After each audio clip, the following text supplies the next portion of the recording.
ঘরে যত সুন্দর বউ আছে ম্যাক্সিমামই বেয়াদব। কথা কনা কিল্লাই উদাম বাদাম ওই রাস্তায় চলি আইয়ে শ্বশুর শাশুড়ি স্বামীর ইজ্জত একবারে হ্যাকেটে হুরায়। কালো বউ শ্যামলা বউ, কালা জামাই শ্যামলা জামাই দেখবা কত অনেস্ট। শ্বশুর বাড়ি গেলে আগে সালাম দেয়, আর সুন্দর জামাই সালাম দেয় না, হেতে কয় আমসে বড়া কোন হে। কথা কন না কেন? আরো জোরে। আমার নবী বলেছে চামড়া সুন্দর এটার পিছে দৌড়াইও না, অন্তর যেটার সুন্দর এটা যদি কান কাটা বাদি দাসী হয় ওটাকে আপন করে নাও, জীবন বড় সুন্দর হয়ে যাবে। আমি কি আর নবীরটা শুনবো না তোমারটা শুনবো? আরো জোরে কোন কারটা? নবীরটা শুনলে বরকত আছে না নাই? আমার ওয়াজে আমি পুনরায় আবার যাব, কিন্তু মজার একটা জায়গা একটা হাদিস মনে হইছে কইতামনি। আমার নবীরটা মানলে কেমন মজা হয়, তার বলে পেটে খিদা লাগছে। আরো জোরে। এখন নাকি আবার পেটের খিদা চলেও গেছে। আর আমার হাওয়া গো আরো জোরে। মজাটা দেখেন, মজাটা দেখেন। হাসি খুশি মজা কেন মাঝে মাঝে একটু হাসাই, কারণ আপনার না হাসলে দুর্বল হয়ে পড়বেন, ভালো লাগবে না। এটা বন্ধু ওয়াজ যারা আলোচক যারা তাদের একটা কি, এটা হচ্ছে তাদের একটা টেকনিক। আল্লাহর হাবিব একদিন রাস্তায় বের হয়ে গেল বন্ধু, গভীর মন দিয়ে শোনো। বের হওয়ার পরে এবার চাইয়া দেখলেন হযরত আবু হুরায়রা পেটে তো খিদা রে, খাবার নাই খাবার নাই। পেটের খিদা আবু হুরায়রা আর সইতে পারে না, পেটের খিদায় বন্দী অস্থির হয়ে তিনি রাস্তায় নেমে আসলো। রাস্তায় যখন নেমে আসলো আমার নবী বের হয়ে আবু হুরায়রাকে রাস্তায় দেখতে পেলেন। নবীজি আবু হুরায়রাকে দেখে বন্ধু মুস্কি মুস্কি হাসে আর ডাক দিয়ে বলল, রে আবু হুরায়রা আমার সঙ্গে তুমি আসো। আমার নবীর সঙ্গে বন্ধু আবু হুরায়রা চলতে শুরু করলো। চলতে চলতে চলতে চলতে চলতে চলতে নবীর সঙ্গে গন্তব্যে চলে গেল। নবীজি যখন নবীজির গন্তব্যে চলে গেল, যাই একটা ডাক দিলেন, বিবি বিবি রে ঘরের মধ্যে কোনো খাবার আসেনি রে বিবি। এবার বিবি ডাক দিয়ে বলল, নবী গো, ইয়া রাসূলুল্লাহ, ইয়া হাবিবাল্লাহ, নবী গো ঘরে এমন কোনো খাবার নাই গো, আমার ঘরে এতটুকু একটা পেয়ালা দুধ আছে গো নবী, আমার ঘরে একটু দুধ আছে, হাদি এসেছে। আবার নবীজি যখন শুনতে পাইলেন বন্ধু একটা পেয়ালা দুধ নবীজির ঘরে হাদিয়ে আসছে, এবার আমার নবীজি আবু হুরায়রাকে একটা ডাক দিয়ে বললেন, রে আবু হুরায়রা জলদি চলে যাও, সুফফাবাসীদেরকে ডেকে নিয়ে আসো। এবার আবু হুরায়রা মনে মনে চিন্তা করে, আমি পেটের খিদায় অস্থির, আমি তো পেটের খিদা সহ্য করতে পারি না। যাও শুনতে পাইলাম আমার প্রাণের নবীর ঘরে একটা পেয়ালা দুধ আছে রে। নবীজি আবার বললেন সুফফাবাসীদেরকে ডাইকা নিয়ে আসতে। এক পেয়ালা দুধ কি আমি খাবো নাকি সুফফাবাসীদেরকে দিব? এবার নবীজির কথা বলে কথা বন্ধু আবু হুরায়রা দৌড়ে চলে গেলেন, সুফফাবাসীদেরকে ডেকে নিয়ে আসলেন। সুফফাবাসীদেরকে ডেকে নিয়ে আসলেন বন্ধু, সবাইকে সিরিয়াল মেনটেন করালেন। এবার আমার নবীজি বললেন, একজন একজন করে সবাইকে তুমি দুধ দাও। সুবহানাল্লাহ বলেন না। দুধ কয় পেয়ালা? একটা পেয়ালা দুধ। এবার কি করলেন? এক এক করে বন্ধু সকল সুফফাবাসীদেরকে দুধ পান করালেন, কিন্তু বাটির দুধ তো শেষ হয় না। জোরে জোরে কন্যা সুবহানাল্লাহ। আমরা এমন নবীর উম্মত, কেন রে আমাদের কাছ থেকে বরকত চলে যাবে, কেন রে আমাদের কাছ থেকে রহমত উঠিয়ে নিবে আমার আল্লাহ? তার কারণ হলো আমরা নবীর দেখানো পথ হিসাবে আমরা চলতে পারি না। এক এক করে সুফফাবাসীদেরকে সকল দুধ পান করালেন। সকল দুধ পান করানোর পরে এবার আমার নবী আবু হুরায়রাকে ডাক দিলেন, আবু হুরায়রা আসো গো, কাছে আসলো। এবার দুধ পান করলেন আবু হুরায়রা, পেটটা ভরে গেল। নবীজি ডাক দিয়ে বললেন, আবু হুরায়রা আরো খাও। তিনবার এসেছে আবু হুরায়রা, একবার খাইলেন, নবীজি আবার ডাকলেন, আবার আসলো, আবার বন্ধু খাইলেন, দুইবার খাইলেন, আবার নবীজি ডাকলেন, আবু হুরায়রা দুধ পান করো রে। এবার আবু হুরায়রা বন্ধু আবার আসলেন, আবার খেলেন। এবার নবীজি ডাক দিয়ে বললেন, আবু হুরায়রা, ইয়া রাসূলুল্লাহ, ইয়া হাবিবাল্লাহ, নবী গো, আমার পক্ষে আর বক্ষণ করা সম্ভব নয়। বন্ধু সকল সুফবাসী বক্ষণ করলো, আবু হুরায়রা বক্ষণ করলো, সর্বশেষে আপনার আমার প্রাণের নবী বন্ধু দুধ বক্ষণ করলো। জোরে জোরে কন্যা সুবহানাল্লাহ। দুধ কয় পেয়ালা? আমি আপনাদেরকে আর একটা মজার খবর শোনাই বন্ধু। এটার মানে হলো আপনাদেরকে একটা উদাহরণ দেওয়া। কি দেওয়া? নবীজির কথা মানলে, নবীজির দেখানো পথে চললে যে বান্দা উম্মত যে প্রেমময় হয়ে যায়, বরকতময় হয়ে যায়, তাদের দাম আল্লাহ বাড়িয়ে দেয় রে। এটার আরেকটা এক্সাম্পল দেই বন্ধু।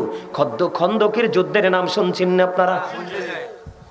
বন্ধুরে আমার, খন্দকের যুদ্ধের সময় যখন পরীক্ষা খননের কাজ চলছিল, খন্দকের যুদ্ধের সময় হযরতে জাবের রাদিয়াল্লাহু তাআলা আনহুর বিবি হাদিস শরীফের মধ্যে আসছে, খবরটা শুনেন, মজা পাবেন যদি মুমিন হন, যদি নবীর প্রেমিক হন, যদি বন্ধুলি প্রেমিক হন, আল্লাহর দিদার যদি চান রে, অনেক বেশি মজা লাগবে। যেটার চেয়ে মজার কোনো কিছুই লাগবে না। আমি আপনাকে বলি বন্ধু, গতকালকে যেখানে আমার প্রোগ্রাম ছিল, এটা ছিল লাখাই, হবিগঞ্জ লাখাই বন্ধুর অন্তরঙ্গ যুব সংগঠন উদ্যোগে। আমি মাইক ধরেছি ফোনে 12টায়। কয়টায়? কল্পনা করতে পারবেন না, আমি তাদেরকে হৃদয় দিয়ে দোয়া করে এসেছি। মুরব্বী আমি দেখতে পাই না আমার জীবনে আজকে 2-3 বছরের মধ্যে। ওই গতকালকের মাহফিলের মতো এবং তার আগের দিনের মাহফিলে ছিলাম বন্ধু মুরাদনগর নয়াকান্দি। এই 2 দিনের যুবকদের মতো যুবক এই ইদানিং আমার চোখে পড়ে না। আমি গতকালকে প্রায় 2.5 ঘন্টা স্টেজে ছিলাম রে, একটা যুবক বন্ধু উঠা যায় নাই, বরঞ্চ আসছে। আমার মনে হয় ওই গ্রামের 4-5 গ্রামের কোনো যুবক ছিল না। এটার 2টার সমান হবে বন্ধু প্যান্ডেলটা, এটার 2টার সমান হবে প্যান্ডেল। একটা যুবক ওঠে না।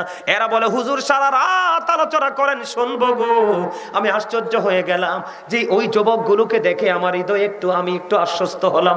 না না না, আমার যুবকেরা এত নষ্ট হয়নি। আমার যুবকেরা এখনো নবীর প্রেম, আল্লাহর প্রেম সিনায় ঢুকায় রাখছে। নবীর কথা মানলে, নবীর আদর্শকে লালন করলে তোমার দুনিয়া ছোট হবে না, বরঞ্চ বড় হবে। কথা বলে না?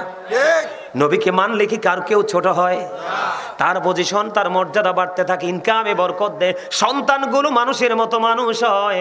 তোমার জীবনে কোনোদিন কোনো শত্রু তোমার অনিষ্ট করতে পারবে না বন্ধু। সবাই শোনো, খন্দকের যুদ্ধের সময় এবার হযরতে জাবের রাদিয়াল্লাহু তাআলা আনহু নবীজির কাছে আসলেন। আয়েশা নবীজিকে একটা ডাক দিলেন, ইয়া রাসূলুল্লাহ, ইয়া হাবিবাল্লাহ, নবী গো, ও নবী, আপনি কিছু আনসারী সাহাবী নিয়ে আমার বাড়ি আসেন, কিছু মুহাজির, কিছু আনসার নিয়ে আমার বাড়ি আসেন। খেয়াল করবেন, কিছু বলেছে, সব না। আমার কথাগুলো বন্ধু খেয়াল করবেন। যখন জাবের আমার নবীকে যখন দাওয়াত দিল, এবার জাবের সকল মুহাজির, সকল আনসারদেরকে ডাক দিলেন, তোমরা সবাই চলো। দাওয়াত দিয়েছে কয়েকজন, খেয়াল করেন, কিছু মানুষ। হাদিস শরীফের মধ্যে এসেছে বন্ধুরে, ও ময়ূরা গ্রামের আমার যুবক, হৃদয়টাকে উজাড় করে তোমরা শোনে, এগুলো থেকে শিক্ষা নাও। জাবের বললেন, ইয়া রাসূলুল্লাহ, ইয়া হাবিবাল্লাহ, নবী গো, কিছু মুহাজির, কিছু আনসার নিয়ে চলুন, আপনার দাওয়াত আমার বাড়িতে। নবীজি সঙ্গে সঙ্গে সকলকে ডাক দিলেন, তোমরা সবাই চলো জাবেরের বাড়িতে। জাবের আমাদের সবাইকে দাওয়াত করেছে। জোরে জোরে বলুন না সুবহানাল্লাহ। সবাই প্রাণের নবীর দিকে রওনা হলো। জাবেরের বাড়িতে জাবের পিছন দিকে তাকিয়ে দেখলো বন্ধু, নবীজি সবাইকে দাওয়াত দিল। এবার জাবের বিরতিহীন ভাবে বন্ধু দৌড়াতে শুরু করলো, বাড়ি চলে গেল। যাইয়া বিবিকে ডাক দিয়ে বললেন, বিবি, বিবি, বিবি রে, তুমি তো বলেছ কিছু লোক নিয়ে আসতে। আমার নবীজি, আমার স্পষ্ট কানে শুনেছি, আমার নবী সবাইকে নিয়ে রওনা দিয়েছি। এবার জাবেরের বিবি একটা ডাক দিয়ে বলল, স্বামী, স্বামী গো, টেনশন করেন না, আমার নবী তো রাহমাতাল লিল আলামিন। স্বামী টেনশন করবেন না, আসতে দেন। নবী যখন বাড়ি চলে গেল, যাওয়ার পরে বন্ধু একটা ছাগল জব করেছে। এটা চুলার মধ্যে বসাইছে। নবীজি একটা ডাক দিয়ে বলল, ওই গোস্তের পাতিলটা আমার সামনে নিয়ে আসো। ঢাকনাটা সরাইও না, পুরো ঢাকনা বন্ধ সরালেন না। এই গোস্তের পাতিলের মধ্যে নবীজির একটু থোতা মোবারক দিয়ে দিলেন। সুবহানাল্লাহ বলেন না। কি দিয়ে দিয়েছেন? থুতু মোবারক। আমরা বলি সেফ ফালাইছি, ঠিক কিনা বলেন?